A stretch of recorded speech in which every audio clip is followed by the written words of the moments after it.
この番組はご覧のスポンサーの提供でお送りします。 Halo guys, sebelumnya aku ucapin selamat datang kembali di channel Kotak Anime. Seperti di judul video kali ini, aku akan membahas kelanjutan alur cerita Solo Leveling. Nah, bagi kamu yang gak suka spoiler, boleh di skip aja. Bagi yang suka, jangan lupa dukung aku dengan like and subscribe agar tidak ketinggalan konten selanjutnya. Cerita berlanjut di bandara, di mana para wartawan menunggu kedatangan Yuri Orlov. Dan para wartawan bertanya bagaimana cara Yuri menahan gerbang rank S itu sendirian. Dan Yuri menjelaskan bahwa dia akan menahan seperti biasanya. Selagi sihir bariernya aktif, maka para monster di dalam gerbang tidak akan bisa keluar. Namun jika menggunakan mana Yuri sendiri itu tidak akan bertahan lama. Jadi mereka harus menyiapkan mana stone di seluruh Tokyo. Dengan begitu bariernya akan langsung menyerapnya. Dan dengan sombong Yuri memperjelas bahwa dia akan menyelamatkan mereka semua. Di sisi lain, Gunhe yang menyaksikan pernyataan Orlov pun berkata, apakah Yuri mampu menahan gerbang rank S itu sendirian? Jika gagal, semua orang pasti tahu apa yang akan terjadi. Lalu Gunhe menanyakan gimana keadaan Sung Jinwoo sekarang. Jinchul menjelaskan bahwa dia akan memeriksa penyerangan Ah Jin Guil karena dia khawatir akan terjadi bentrokan dengan guil lainnya karena lokasi gerbang mereka di area yang sama. Lalu Gunhe pun tersenyum dan merasa ini sungguh menarik karena muncul guil baru dengan satu penyerang saja bisa setara dengan guil-guil besar. Lalu ponsel Jinchul berdering dan itu adalah telepon dari bawahannya. Ia mau menginformasikan sesuatu dan bertanya apakah Jinchul masih mengingat kemunculan Or di sekolah dan menjelaskan bahwa gerbang itu adalah double dungeon. Mendengar itu Jinchul pun terkejut. Lalu ia menjelaskan lagi bahwa Sung Jinwoo memasuki dungeon itu. Di sisi lain di dalam dungeon, Jinwoo pun telah tiba di kuil Kartenon. Di sana ia kembali melihat patung yang memegang sebuah tugu batu dan patung itu pun bergerak dan berkata, akhirnya Jinwoo telah datang. Melihat itu, Jinwoo pun mengatakan bahwa peraturan yang tertulis di tugu tersebut ternyata tidak berarti sama sekali. Dengan tersenyum, patung itu berkata bahwa tugu itu sudah tidak penting lagi. Lalu Jinwoo bertanya, apa kamu yang memanggilku? Dan patung itu pun menjawab iya. Dan Jinwoo bertanya lagi, apakah kamu adalah monster? Dan patung itu pun tersenyum sambil bertepuk tangan lalu berkata, harusnya Jinwoo bertanya siapa dirinya sebenarnya. Patung itu memperjelas bahwa sekarang saatnya ujian akhir. Dan dia akan menjelaskan segalanya kepada Jinwoo, asal Jinwoo bisa bertahan dari ujian akhir ini. Lalu semua patung di dalam kuil Kartenon itu pun bergerak dan bersiap menyerang Jinwoo. Jinwoo pun memerintahkan pasukan Shadow-nya untuk keluar. Dan patung itu pun menjentikkan jarinya dan berkata bukan begitu caranya. Yang dia ingin uji adalah Sung Jinwoo. Dia tidak peduli dengan kekuatan bawahannya Sung Jinwoo. Jinwoo pun terkejut. Selain tidak bisa memanggil Shadow, Jinwoo juga tidak bisa membuka shop untuk membeli potion. Dan juga tidak bisa keluar sebelum ujiannya selesai. Namun Jinwoo pun mengerti bahwa semua kartu asnya sudah tidak bisa digunakan. Yang Jinwoo bisa gunakan hanyalah senjata di dalam inventorinya. Jinwoo pun yakin bahwa dia bisa menyelesaikan semua ini dengan kemampuannya sendiri. Patung kesatria itu menyerang Jinwoo. Namun serangan itu bisa Jinwoo tahan.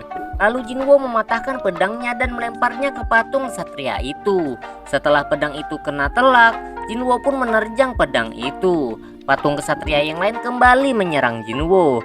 Jinwoo pun mengeluarkan daggernya dan menebasnya. Dan menancap dagger itu tepat di kepala patung itu. Tetapi patung kesatria yang lain masih menyerang Jinwoo dengan panah.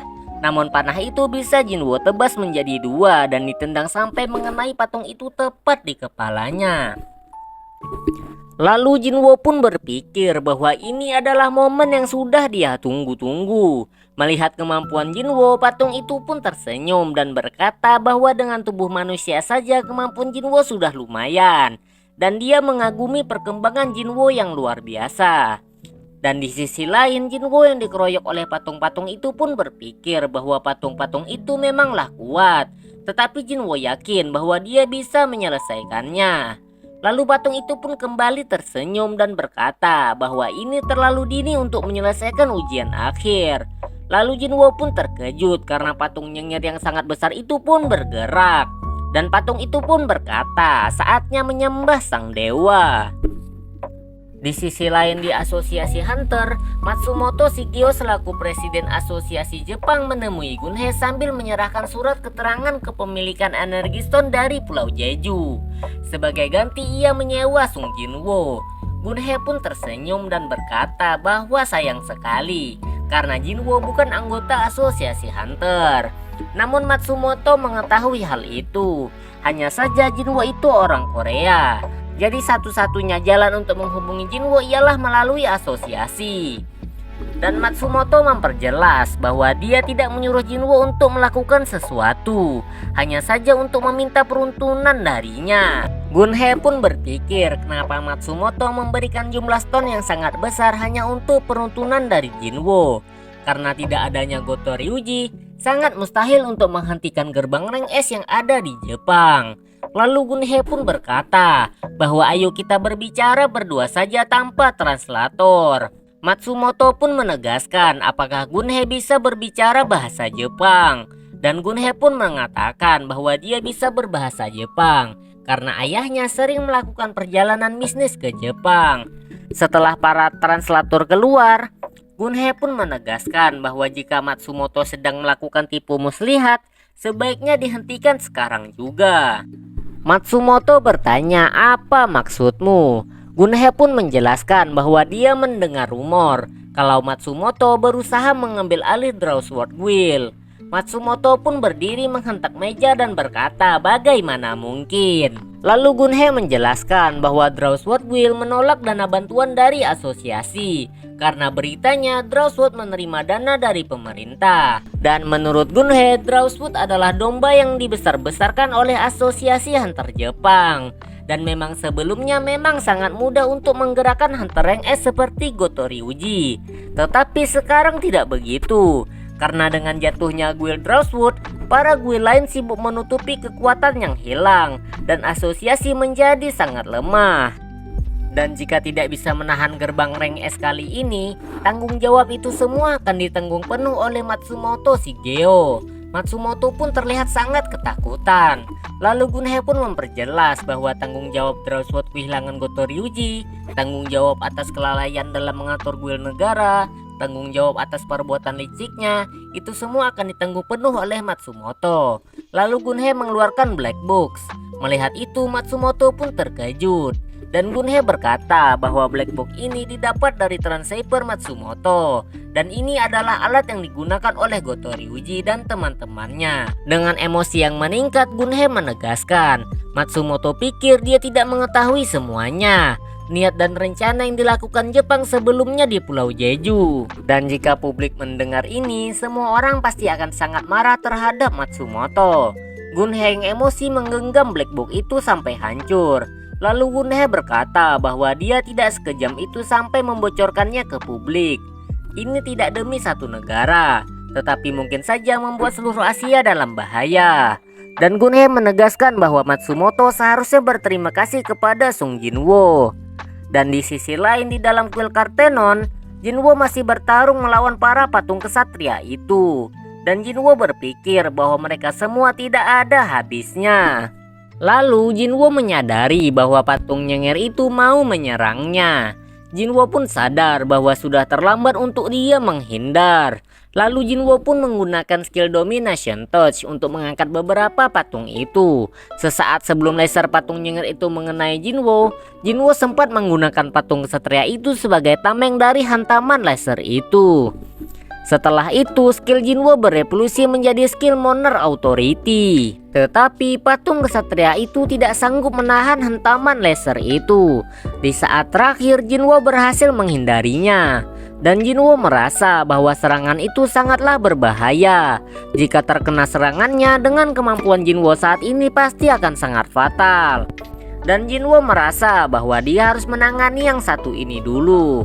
Dengan cepat Jinwo menyerang ke arah patung nyengir itu. Patung itu pun memijak Jinwo.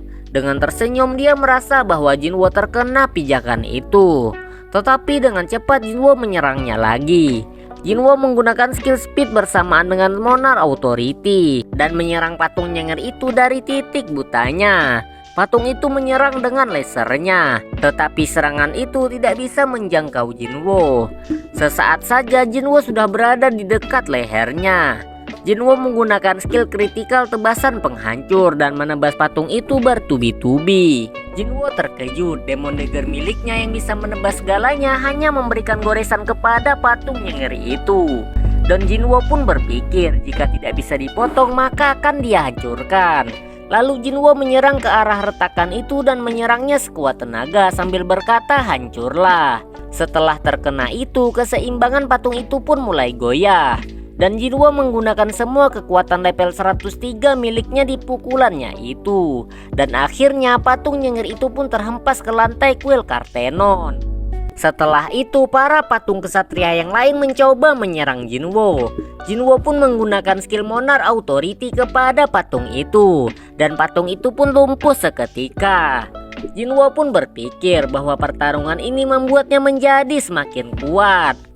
Lalu patung bersayap yang memberikan ujian akhir kepada Jinwo pun bertepuk tangan dan mengatakan bahwa Jinwo sangatlah hebat. Lalu Jinwo pun menegaskan untuk patung itu menepati janjinya, yaitu menceritakan segalanya. Lalu patung itu pun tertawa dan berkata bahwa ujiannya belum selesai. Lalu muncul notifikasi emergency quest telah aktif. Dan patung itu berkata lagi bahwa dialah ujian terakhirnya. Lalu muncul notifikasi bahwa Jinwo akan mati dalam 10 menit jika tidak mengalahkannya. Dan Jinwo pun bertanya, siapa kamu sebenarnya? Patung itu pun tersenyum dan mengatakan bahwa kali ini dia akan menjawab Jinwo. Patung itu pun berkata bahwa dia adalah arsitek sistem.